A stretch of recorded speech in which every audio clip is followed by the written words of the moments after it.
Welcome to the High Vibe Show, living the high vibe life with me, your host, Elisa V, and together with my guests, experts in the art of living in a state of high vibration, we have got an amazing show for you today. My passion is to educate and inspire you to raise your frequency to a high vibrational state. Whether you're an awakened soul to the power of your own consciousness as a light being, or you're new to this spiritual path of expansion and growth, which is made possible through vibrating at a high level, you are in the right place.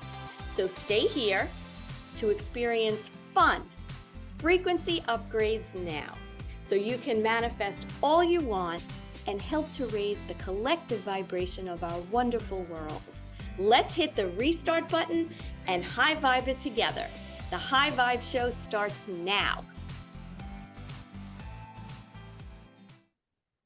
Hey, and welcome to the High Vibe Show. Happy New Year, happy Monday, new year, new week. Very exciting. And I am your Queen of High Vibe, Elisa V, here on Transformation Talk Radio. Today, we are continuing, if you can believe it, we are now in our 11th episode of our series entitled Secrets to High Vibe Wellness, in which me and Dr. Pat have teamed up with such an array of amazing guests that we've had on here to talk about the secrets of embracing a very empowered mindset and effective techniques to be the creator of well-being in all dimensions of your life.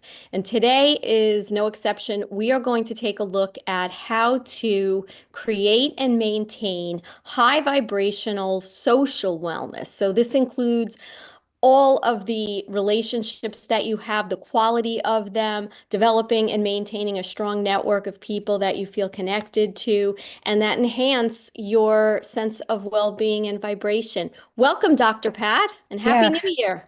I'm excited about this. I was listening to a show this morning. One of the regulars I listened to, I don't even want to call him podcast because this guy does so many shows. I mean, it's like he has his own network. And I was listening to the conversation about how to maintain oneself, even if the environment around you seems that it's a little bit off. And to some people, that's the social influence, right? Yeah. Our social environment. I've often made a comment about myself. And what I've said is, I am so grateful that when I was growing up and I was a teenager and young person, social media did not exist. I am really glad because I'm not sure that we understood the implications of socialization in the world today to include both in person, right? In all of our environments, in the workplace, and in the digital format. And that's a whole new game. It's a whole new game. You know, one social media post, just one, can stay with you forever. It's there. It's not going anywhere. It's so true. You know, like people, they forget what you say, you know, and it could kind of wash into the ether, but not when it's on social media, you know, and that's a big lesson that a lot of us parents have had to teach our kids. Like, you need to really think before you hit post, you know, and some of these apps, they're like, oh, it disappears, you know, after a few minutes, but I think it's somewhere. I think it's hanging around somewhere if someone wanted to find it, right? It is hanging around. And, you know, think about it. I don't think people realize that you could post something 5 years ago, let's just say, and you go to apply for a job. And now you can hire companies, and companies do this. They have companies that do a lot of research, and they will find every single thing about you. Oh, yeah. Can I tell you what I was really struck by? I really want you to comment on this because this is a perfect example of how we're influenced. I don't know if you watched the Golden Globes at all last night. I didn't. No. Yeah. I don't even have TV, Dr. Pat. I just have streaming services. But tell me. Good. Well, I don't want to talk about the whole Golden Globes, but I'll tell you what the trend was.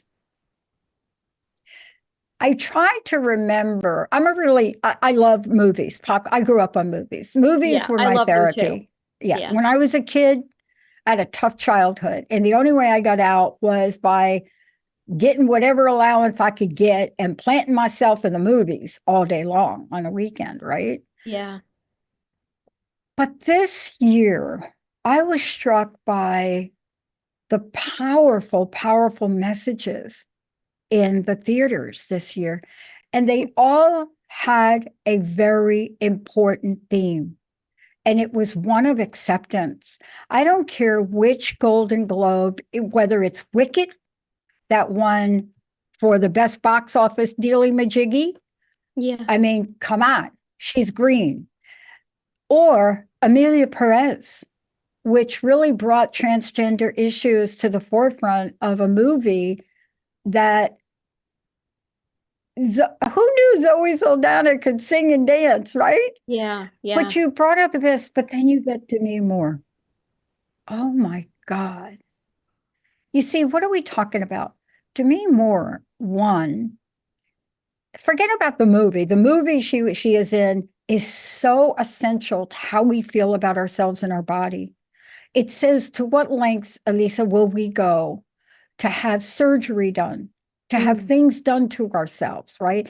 Why? Social influence. You know it. Yeah. You have kids. Yeah. You know it. Haven't you felt at different points in time in your life the pressure, social pressure, to Oh, be yeah. either a loving wife or. But to me, Moore's speech was so telling, and the message is powerful. So, without going into her very long speech, the punchline was back in the day, 25 years ago, Demi Moore, Ghost, all that, Yeah. a producer told me I was not going to be anything more than a popcorn actress. Now, in the world we live in today, popcorn actress is MTV Music Awards and Video Awards. But she went on to say how that took a toll on her, how she couldn't get out of her consciousness that she would never be more than that. And I just wonder if we had a resolution for this year, if we could just be a little bit more mindful of what we say to each other. What do you think about that from a social perspective?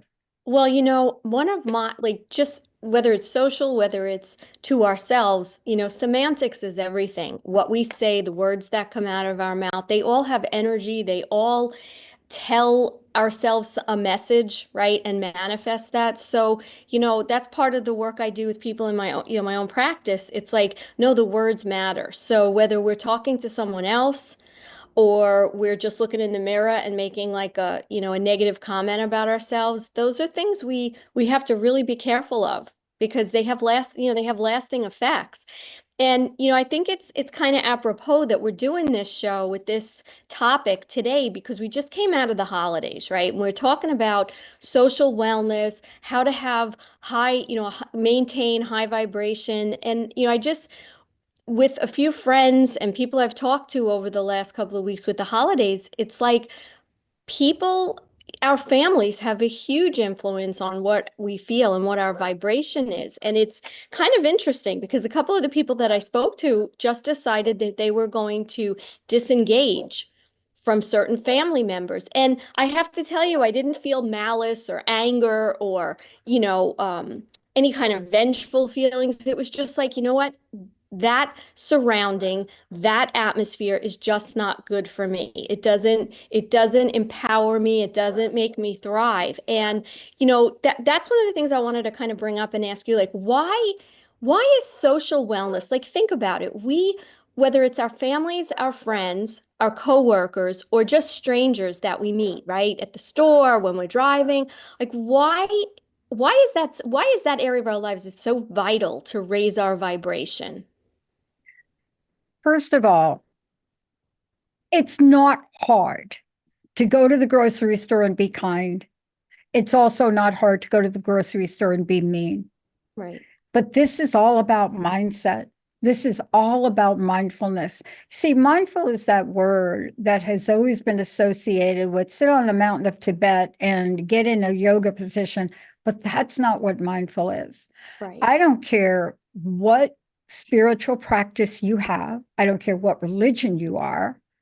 Every one of the spiritual philosophies slash religions, every single one of them doesn't use the term mindful, but a pivotal concept is mindfulness in all of them. How many times, for example, if you're practicing Christianity or Catholicism, right? But anything in that range, anything where you say the word Jesus, let's just be put it to you like that. Everything you hear and you read about, you hear this thought-provoking dialogue. I mean, if you ever really read scripture or Bible or the Quran or anything, the Bhagavad Gita, forget it. If you could get through the Bhagavad Gita, I will tell you, I'm going to send you an award. But if you do get through it, mindful is the key, and that's what we have to be. Look, there are millions of people right now, tens of millions that are happy, and there's an equal amount that are not in the United States of America. And we have to find common ground. Why do you think people aren't talking together on the holidays? Did you read some of the headlines, Elisa? I'm Yeah. canceling Thanksgiving. What? What do you? I'm canceling. You're canceling Thanksgiving. Why? Because your candidate didn't win an election? What? What are we thinking? Yeah. Do you understand? I do. And, I think one of the things that's so key is because, like, when we talk social, there's sort of the bigger aspect of social, Yeah. right? Like, the world at large. But really, it all kind of starts, like you said, with the mindset and where we are. Because, I do this really interesting exercise in my coaching. I do goals versus intentions, right? Because obviously, with coaching, you always have goals. You're always trying to, and goals are very performance based, very action based. But intentions are really different. Intentions, like no matter what's going on in the world, your intention can remain the same. It's more personal. It's about, do I want to be a good person? Uh, what energy and vibration do I want to put out there, right? And that doesn't matter. That has really nothing to do with your goals in many ways. Those are your own intentions about how you want to be perceived and how you want to share yourself with the world. And I think when we think about social, whether it's within our small group or at work, let's face it, most of us are interacting with people from work more than we even interact with our families, right? Just because of the number of hours a week that we work. So I think it's also a matter of not only having our mindset in the right place to put out that energy, but I do think, like, what do you think about the fact that we also have to seek out who are those people? What are those circumstances and social settings that we want to affiliate ourselves with that can help Mhm. raise our vibration, with the energy that's coming towards us? Yeah. Stephen Covey wrote a book that basically took the world by storm, especially in corporate America. Everybody bought the 7 Habits of Highly Effective People. And if you Hmm. didn't buy it, your boss bought it or your company bought it, and you brought Stephen Covey in and you had a conversation. Out of all of the habits, there was one that across the board people said is extremely difficult. Same thing with the 4 agreements, but the one they said was listening to understand. See, he said you have to listen to understand. And what he's saying is not just, yeah, okay, I'm listening to you and this is what you said, but let me try to understand what you just said. Part of what you're sharing is, the upside and the downside of how we interact with each other in a state of, are we mindful about our words? Are we mindful?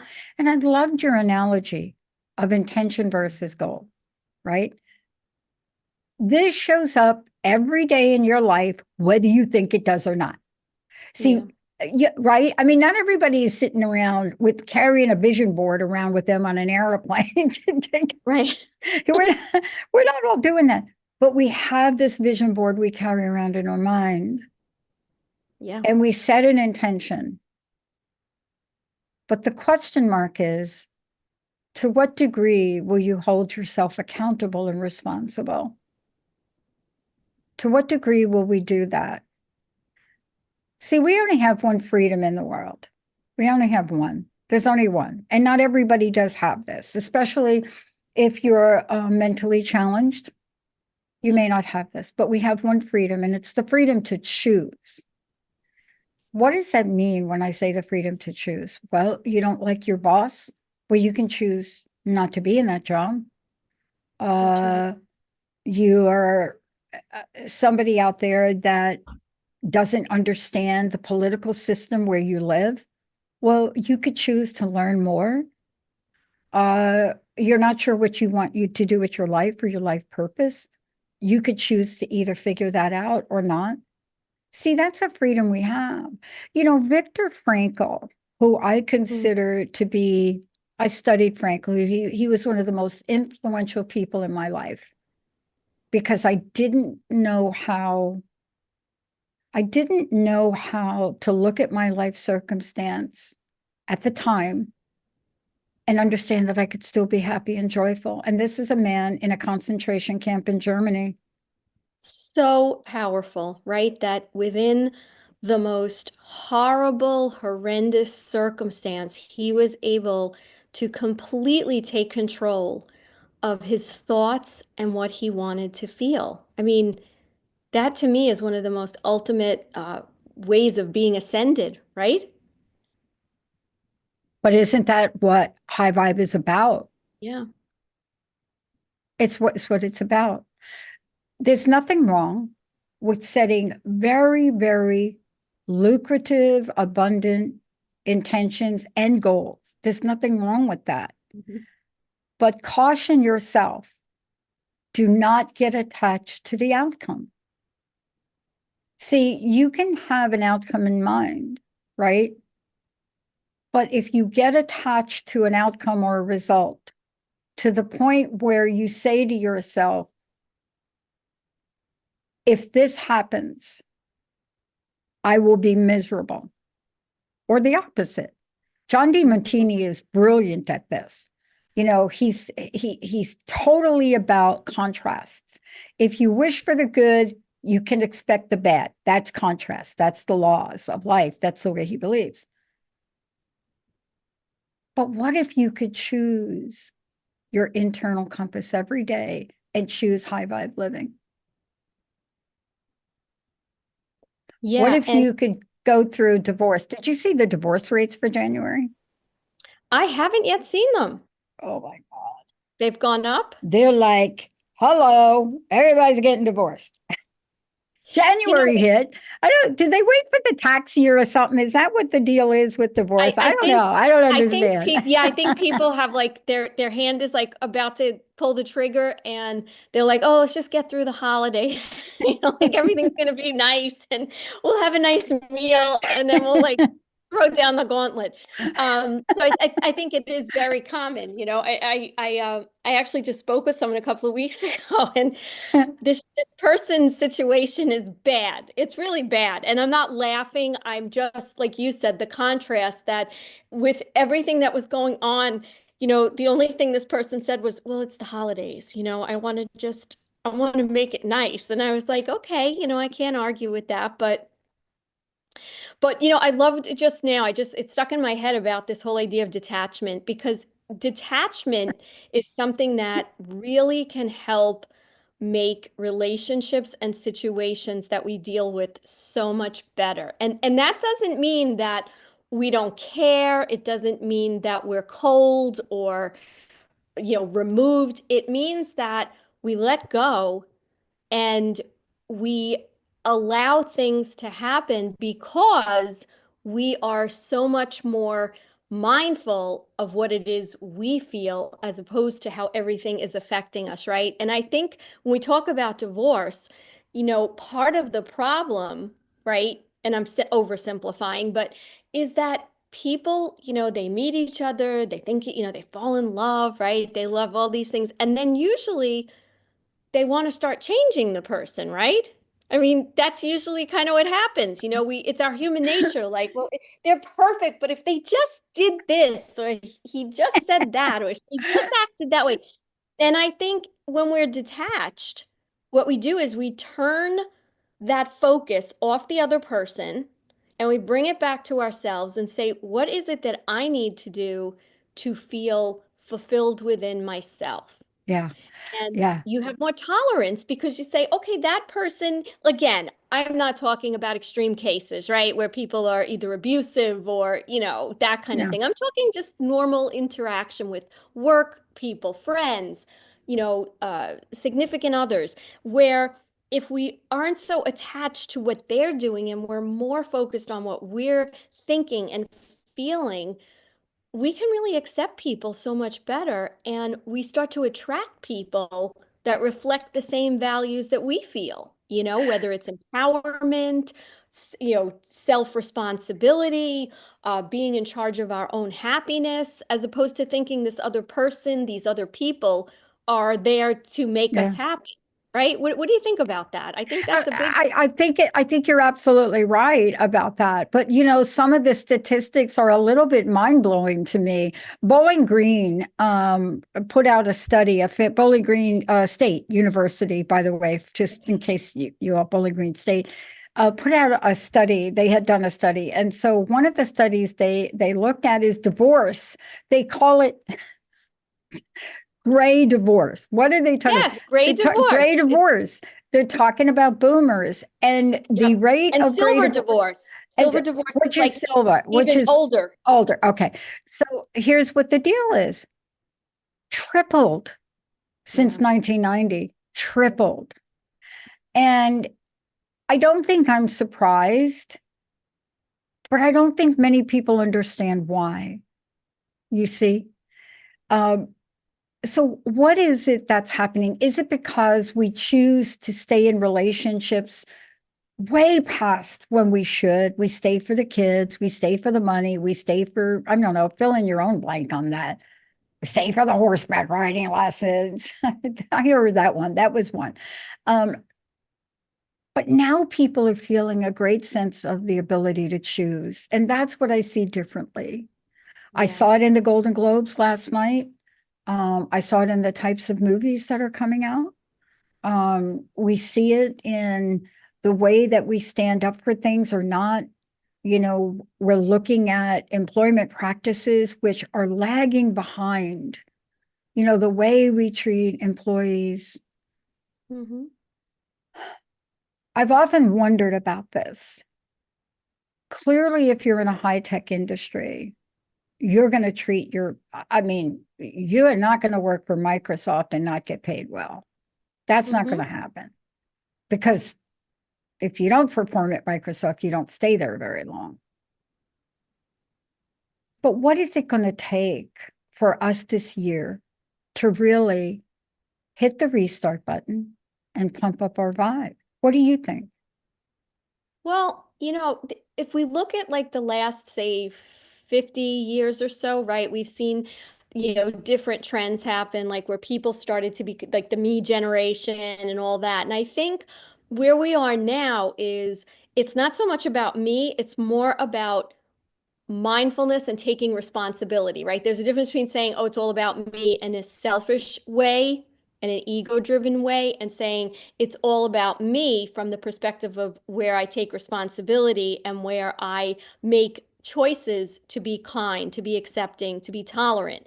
And I think we really are moving into that. I think, especially now, like with more access to things like understanding concepts like how your frequency and your vibration can affect yourself and the people around you, even the environment and the collective.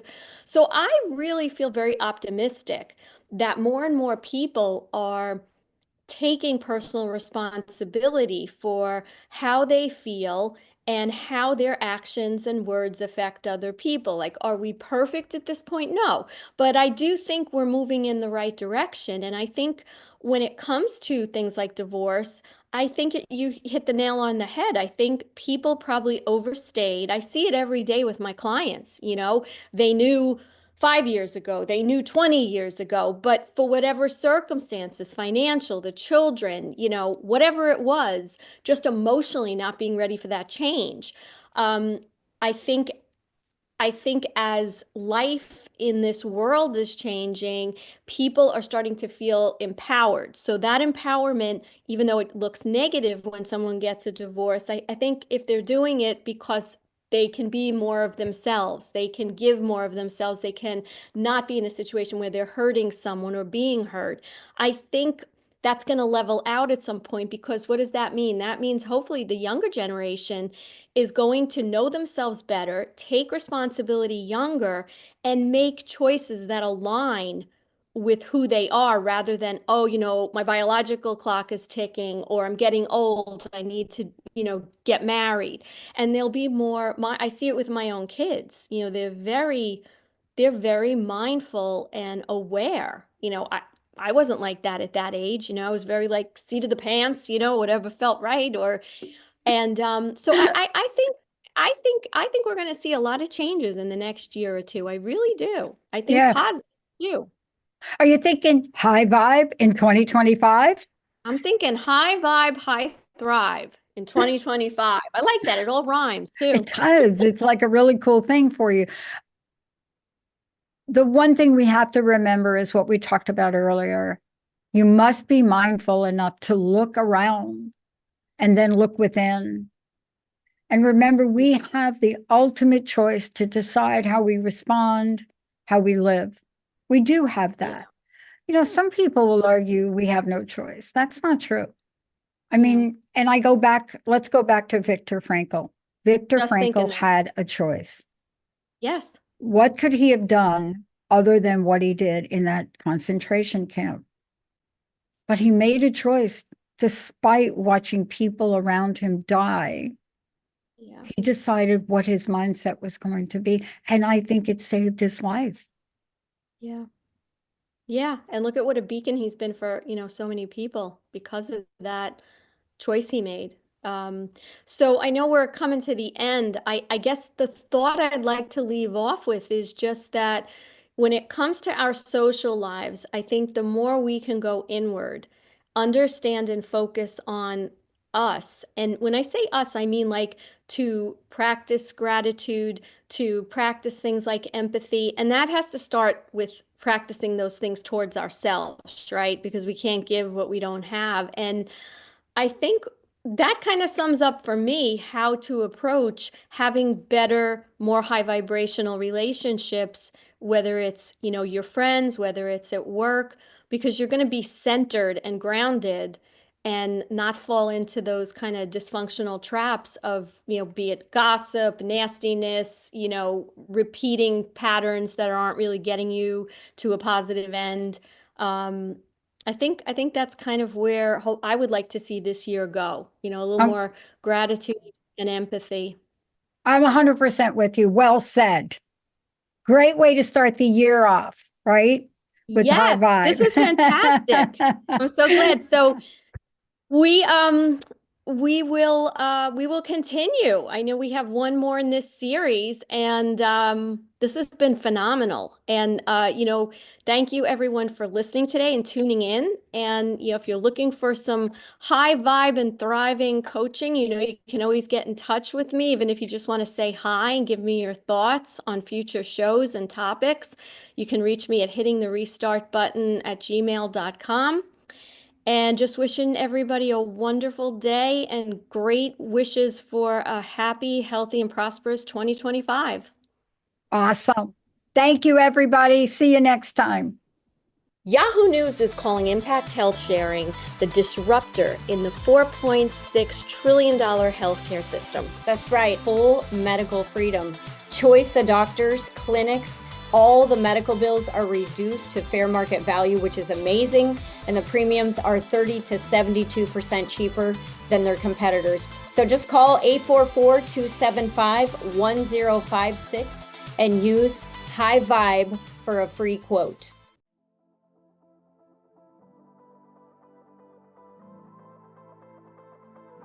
You've been listening to The High Vibe Show, living the high vibe life. I'm your host, Elisa V, the Queen of High Vibe. Join us every first and third Monday of the month at 9:30 Pacific, 12:30 Eastern on Transformation Talk Radio. This is the place to come for you to have loads of fun, frequency upgrades now, and have great guests to hear all about raising your frequency. For more information, visit hittingtherestartbutton.com. See you next time.